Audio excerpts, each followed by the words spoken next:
అయినా సొంత కుమారుడైనా సరే నేను ఒప్పుకున్నాను. దేనికి వచ్చావు నువ్వు ప్రార్థనకి? ప్రార్థనలో ఉండాలంటే ఈ ప్రార్థన కన్నా ఇంకోటి చాలా ఇంపార్టెంట్ అయిపోయింది దాంట్లో. వాడు అలా కాదు సార్, ఎన్నైనా నువ్వు చెప్పాలి ఇక్కడ పరిగణలోకి తీసుకుంటూ ఉపవాస ప్రార్థన కన్నా వచ్చి ఉపవాస ప్రార్థన కొట్టి అక్కడ సాధించింది ఏం చేసావు నువ్వు? మనుషులు కనబడాలని చేయకండి అన్నాడు దేవుడు. చాలా మంది ప్రార్థనకు వస్తారు, వెనక కూర్చొని లాస్ట్లో వెళ్ళిపోతుంటారు. వాళ్ళు ఎలా దాసులు అవుతారండి? సీరియస్ గా చెప్తున్నాను నేను, ఎందుకంటే చేస్తే దాసులుగా చేయాలి. యజమాడు కూర్చోంటే కూర్చోాలి, నించోంటే నించోని దాసులు. గురువు గారు ఉన్నారు, వీడు శిష్యుడిగా తయారవుతాడు నెక్స్ట్ పొజిషన్ లోని. శిష్యుడు అంటే గురువు గారు నేర్పించింది నేర్చుకోవాలి, గురువు గారు నేర్పించకూడదు శిష్యుడు. ఈనాడు చాలా మంది శిష్యుడు అంటే నేర్చుకునే వాళ్ళు చాలా తక్కువ. నువ్వు దాసుడైన తర్వాత పాఠం నేర్పిస్తాడు, శిష్యుడిగా నేర్పిస్తాడు.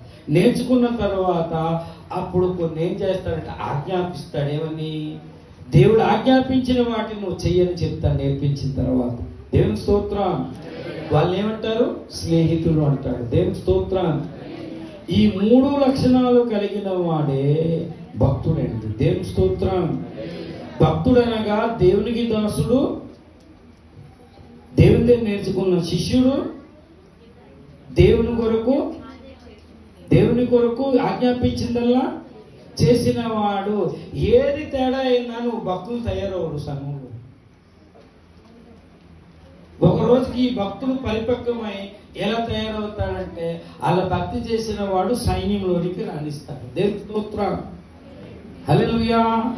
భక్తుడు అంటే సైనికుడు, సైనికుడు అంటే భక్తుడు, భక్తుడు అనగా దాసుడు, శిష్యుడు, స్నేహితుడు. దేవుని స్తోత్రం. ఇదేది చేయకుండా నేను భక్తుడు అంటే అవ్వదు. దావీదు అన్నాడు, ఏమన్నాడు చూడండి. దావీదు చెప్పుకున్నాడు, ఆఖరి మాట చెప్పి నేను ముగించేస్తాను. 82వ కీర్తన ఇక్కడ చెప్పాడు. మొదటి వచనం 86వ కీర్తన మొదటి చరణం. యెహోవా నేను దీనుడను, చెవియొగ్గి నాకు ఉత్తరమిమ్ము, నేను నీ భక్తుడను అని దావీదు చెప్పుకున్నాడు. దేవుని స్తోత్రం. భక్తుడంటే భక్తి కొరకు భక్తి చేయలేదు, ముక్తి కొరకు భక్తి చేశాడు. నువ్వు చెప్పుకోగలవు నీ జీవితకాలంలోనే భక్తుడు కాబట్టే 43వ కీర్తనలో వ్యాజ్యం ఆడాడంట. 43వ కీర్తన అనుకుంటా చూడండి, మొదటి వచనం. దేవా నాకు న్యాయం తీర్చుము. భక్తి లేని జనముతో వ్యాజ్యం ఆడుతున్నాడు భక్తి పరుడు. దేవుని స్తోత్రం. భక్తి లేని వాడికి, భక్తి ఉన్న వాడికి ఎప్పుడు కూడా ఏమవుతుంది? వ్యాజ్యం తగులు. 12వ అధ్యాయంలో అదే దావీదు చెప్పాడు. 12వ కీర్తనలో ఏమని చెప్పాడు? యెహోవా నన్ను రక్షించుము, భక్తి గలవారు లేకపోయిరి. ఇంకేమన్నాడు? నరులలో ఉండకుండా గతించుకుపోయి. భక్తులు ఎక్కడున్నారండి సంఘంలో? యేసయ్య శరీరం. ఇందాక నాన్నగారు ఒక మాట అడిగారు, యేసయ్య మీలో ఉన్నాడని నమ్ముతున్నారంటే ఆలోచిస్తారు. ఇప్పుడే కదండి యేసయ్య శరీరం, రక్తం లోపల ఎవరున్నారు? యేసయ్య ఉన్నాడు. ఈ క్యారెక్టర్స్ అన్ని చూడండి దావీదులో ఉంటాయి. దావీదు కుమారుడని యేసులో ఉంటాయి. ఆయన దాసుని స్వరూపం ధరించుకొని అని ఉంటాడు. శిష్యుడు తగినట్లు నోరు ఉందని యెషయా శిష్యుడని ఉంటారు. యేసయ్యకున్న టైటిల్ ఏంటంటే స్నేహితుడు. పరమగీతంలో స్నేహితుడు ఉన్నారు యేసయ్యకి, వాళ్ళకి యేసయ్య స్నేహితుడు. సైనికుడు అంటే సైన్యములకు అధిపతి. అన్ని క్యారెక్టర్ యేసయ్యలో నెరవేరాయి. దేవుని స్తోత్రం. ఇవన్నీ దావీదులో ఉన్నాయి. ఈనాడు దేవుని సంఘానికి ఏళ్ల తరబడి వచ్చాడు కానీ ఒక్క దాసుడు ఉన్నాడా? సగంలో వెళ్ళిపోయాడు దాసుడు కాదండి. ప్రార్థనకు సగంలో వెళ్ళిపోయాడు. నువ్వు సొంత చిత్తంతో నువ్వు నడుస్తున్నావు. ప్రేయర్కి వెళ్ళామని. ఇప్పుడు సైనికుడు అంటే అర్థం ఏంటో తెలుసా? యుద్ధ రంగంలో ముందుకెళ్ళాలి తప్ప జయించుకొని వెనక్కి రావడానికి వీల్లేదు.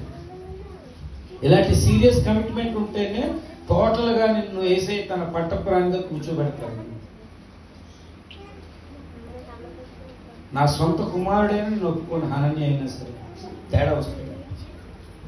ఇంట్లో తండ్రి కొడుకులు ఏదో ముద్దాడుకుంటాం, వాడిని అన్నట్టు అంటలేదు. చర్చ్ దగ్గరికి వచ్చేటప్పుడు అందరూ ఉంటాయి.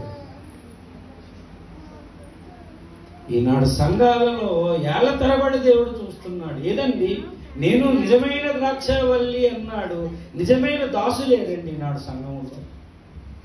నిజమైన శిష్యు లేడండి. నిజమైన స్నేహితులు లేరు. పనికిమాలిన స్నేహితులు ఉన్నారు ఈరోజు మనకి. నిజమైన స్నేహితుడు ఏం చేస్తాడు తెలుసా? మేలు కోరి నీకేం చేస్తాడు? గాయములు చేస్తాడు. ఈరోజు గాయం చేస్తే స్నేహితుడు అక్కర్లేదు. ఎన్నో గాయాలు మేము పడి అమ్మో దేవునితో స్నేహంలో పడాలని చెప్పి యేసయ్యకి పరలోకంలో స్నేహం ఉందది. పరమగీతం బయట పెట్టింది. నా స్నేహితులారా, నా సగులారా రండి, నా హితులారా అంటాడు. హితుడంటే స్నేహితుడు. రేపు పొద్దున్న ప్రియుడు వస్తాడు సంఘంలో, సంఘం అనే ఉద్యానవనములో. ఆయనకి ఇష్టమైన ఫలాలు చూస్తాడు. ఆయనకి ఇష్టమైన ఫలాలు దాసులు, శిష్యులు, స్నేహితులు, భక్తులు, సైనికులు. ఏడండి సంఘంలో ఎన్ని ఏళ్ళ తరబడి సంఘానికి వస్తున్నాం. పోరాటం అంటే భయం, పిరిగితనం ఈనాడు సంఘంలో లేదు. దేవుడు చాలా బాధపడుతున్నాడు. దేవుడు అప్పుడేమో నోవాహు నరులను చేసినందుకు ఏం చేశాడు? సంతాపపడ్డాడు. ఇప్పుడేమో దేవుని రక్షించాను ఒక్కడ తయారవుతుంది అని 3 ఏండ్ల నుండి ఫలాల కొరకు ఏం చేశాడు? ఎదురు చూస్తున్నాడు. అంటే ఒక వ్యక్తి 3 సంవత్సరాలు దేవునితో నడిచినప్పుడు ఆ 3 సంవత్సరాల తర్వాత నుంచి దేవుడు నీలో ఫలాలు చూస్తాడు. ఎన్ని సంవత్సరాలు ఎందుకు ప్రభు నమ్ముకోలేదు? ఒక దాసుడుగా ఫలించావా? ఒక శిష్యుడిగా ఫలించావా? ఒక స్నేహితుడిగా ఫలించావా? ఎప్పుడు భక్తుడు అవుతావు? భక్తుడేమో పెద్ద పదవిటండి. భక్తుడైన వాడు ఏం చేస్తాడంటే దేవుని చిత్తాన్ని జరిగించిన వాడు భక్తుడు. ఇది యోహాను సువార్త 9వ అధ్యాయం 22లో చెప్పాడు. ఈ 3 ఉంటే భక్తుడు ఏం చేస్తాడంట? యోహాను సువార్త 9:32 దేవుడు పాపుల మనవి ఆలకింపుడని, ఎవడైనను దేవభక్తుడై ఉండి దేవుని చిత్తాన్ని జరిగించువాడు. దేవునికి స్తోత్రం.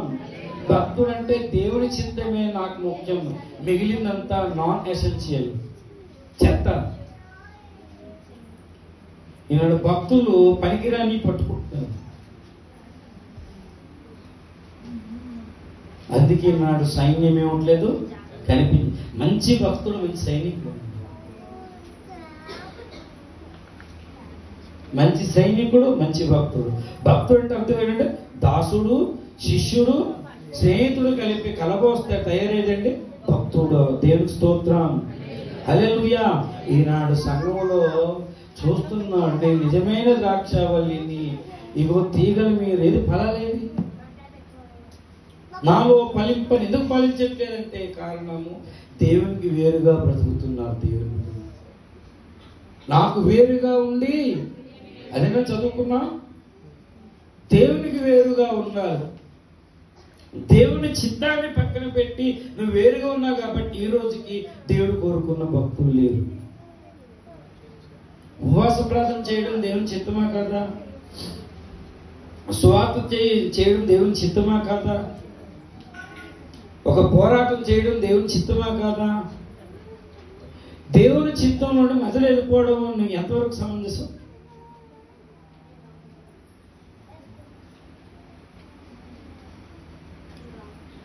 ఎంతకన్నా దేవుని కార్యం అక్కడికంటే నువ్వు వెళ్ళు దేవుని కార్యంకి. ఈనాడు చాలా మంది అక్కడ ఏంటంటే ఒక సీరియస్నెస్ లేదు. భారత సైన్యంలో ఉన్న సైనికులు సెలవు ఇచ్చారనుకోండి, ఆడు ఇంటికి వస్తాడు కదా 30 రోజుల సెలవు మీద, అర్జెంటుగా అక్కడ వినాలి, జగత్ వినాలి. అర్జెంటుగా వాడు సెలవు క్యాన్సిల్ చేసి యుద్ధం చాలా స్టార్ట్ చేస్తే అక్కడ యుద్ధంకి వెళ్ళిపోవాడు. ఈ సెలవు క్యాన్సిల్ చేసేయాలి. ఎవరికి సెలవు వచ్చి అంటారు వెంటనే.